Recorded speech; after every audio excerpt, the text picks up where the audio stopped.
Hi friends, ഇന്ന് beef fry ആണ് ഉണ്ടാക്കുന്നത്.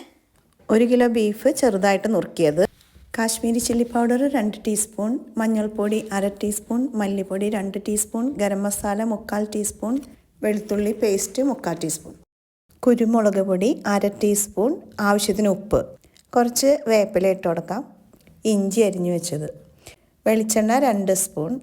നന്നായിട്ട് മിക്സ് ചെയ്യാം. ചെറു തീയിലിട്ട് വേവിക്കാം. 1 വിസിലടിച്ചാൽ മതി കേട്ടോ. ആ സമയം കൊണ്ട് ഒരു സവാള നമുക്ക് ചതച്ചെടുക്കാം. പാൻ ചൂടായി കഴിഞ്ഞ് കഴിയുമ്പോൾ വെളിച്ചെണ്ണ ഒഴിക്കുക. വെളിച്ചെണ്ണ ചൂടായി കഴിയുമ്പോൾ ഇഞ്ചി, വെളുത്തുള്ളി, സവാള ഇട്ട് കൊടുക്കാം. എന്നിട്ട് 2 തക്കാളി ഇട്ട് കൊടുക്കാം. ഉപ്പും ആവശ്യത്തിന് ഇട്ട് കൊടുത്തിട്ട് നന്നായിട്ട് വഴറ്റിയെടുക്കാവേ. ഇനി നമുക്ക് കറിവേപ്പിലയും തേങ്ങയും ഇട്ട് കൊടുക്കാം കേട്ടോ. ഇതൊരു ബ്രൗൺ കളറാകുമ്പോൾ നമ്മൾ വേവിച്ച് വെച്ച ബീഫ് ഇട്ട് കൊടുക്കാം. ഇനി നമുക്ക് ഡ്രൈ ആകുന്ന വരെ വേവിച്ചെടുക്കാവേ. അങ്ങനെ നമ്മുടെ beef fry ready. Thank you for watching.